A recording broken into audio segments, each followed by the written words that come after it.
सीतू किराड़ दादा की इस पावन भूमि को मैं नमन करता हूं।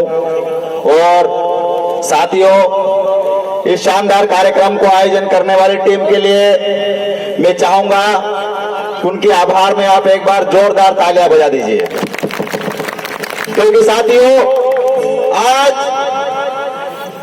आदिवासी अधिकार दिवस है और मुझे ऐसा लगता है कि आदिवासी अधिकार दिवस का यह कार्यक्रम हर ब्लॉक, हर तहसील, हर जिले, हर कस्बा और गांव-गांव तक मनाना चाहिए, क्योंकि साथियों आज हमें जानने की जरूरत है कि आदिवासी अधिकार मतलब क्या।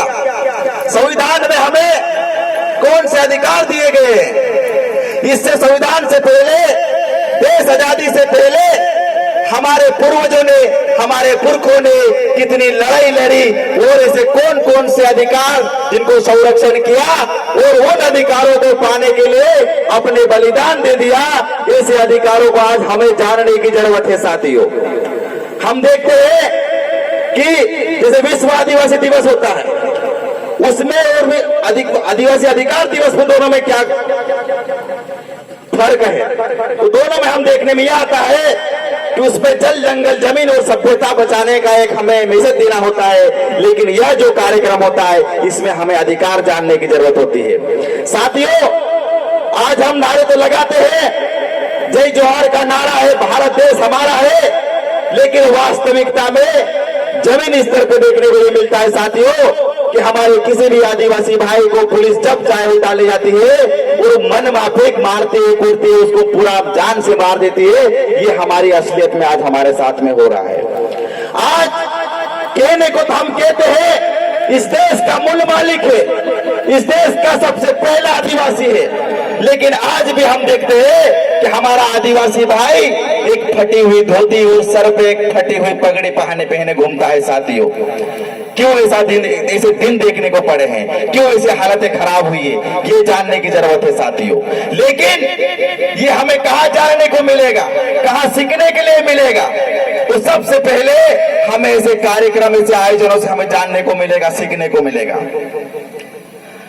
साथियों, आज आदिवासियों के साथ में बहुत बड़ी विडंबना फंसी है। बहुत बुरे दिन आने वाले हैं, क्योंकि हर समय 24 घंटा सबसे ज्यादा नजर है तो आदिवासी की जमीनों पर है।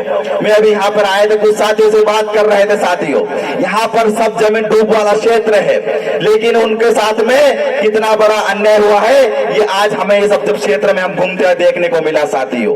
उनके पास सही ढंग से नहीं तो यहाँ स्कूल मिलेगी, नहीं तो यहाँ सही ढंग से हॉस्पिटल मिलेगी, नहीं तो यहाँ सही ढंग से कॉलेज मिलेगा। ये आज स्थिति है साथियों। जिस जमीन पर ये सरकारें करती है, हमारी जमीन, जल जंगल जमीन हम बोलते हैं, जल जंगल जमीन हमारी सबसे बड़ी माँ है, जिसके हमारे पूर्वजों ने इसको लड़कर संरक्षित किया। उसी जमीन पर ये उद्योगपतियों देने का काम किया जा रहा है। अभी सुनने में ऐसा आ रहा है साथियों, एक कानून को पारित किया जा रहा है, वन संपदा अधिनियम कानून जो है उसको पारित कर, उस पर संशोधन करके और उसमें हमारी जमीनें जो है अन्य लोग भी खरीद सकते हैं। कंपनी कॉर्पोरेट को देने की बात की जा रही है, जंगलों को जो है हमारे कॉर्पोरेट को देने की बात की जा रही है। तो साथियों, आपको इस ओर भी सबसे ज्यादा ज्ञान होना चाहिए कि हमें उसके लिए लड़ने के लिए सबसे आगे आपको आना पड़ेगा साथियों। आपके पास जंगल छीन जाएंगे, आपके पास जमीनें छीन जाएगी, तो आप उस प्रकार रह जाओगे जिस प्रकार एक मछली से पानी छीन जाता है तो मछली तड़प तड़प कर मर जाती है। आपके पास भी जंगल जमीनें छीन कर अगर कॉर्पोरेट आ गया तो आप भी तड़प तड़प मर जाओगे साथियों। ये बहुत बड़ी विपरीत परिस्थिति है और ऐसी ताकतों से लड़ने के लिए आपको एकजुट होना पड़ेगा साथियों।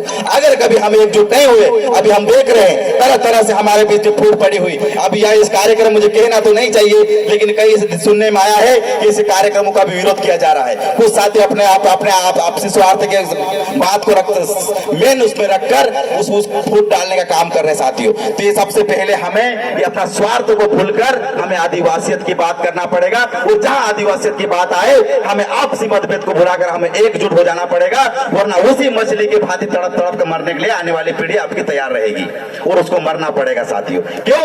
ये बहुत विपरीत परिस्थिति आने वाली है। और इसी के साथ अपनी वाणी को यहीं पर विराम दूंगा। बहुत बहुत धन्यवाद। इंकलाब जिंदाबाद। भगत सिंह के बोलकर अपनी बात को यहीं पर विराम दूंगा कि सरफरोश की तमन्ना अब हमारे दिल में है, देखना है जोर कितना बाजुए कातिल में है। इंकलाब जिंदाबाद। धन्यवाद दादा आपका। दादा ने बहुत अच्छी बात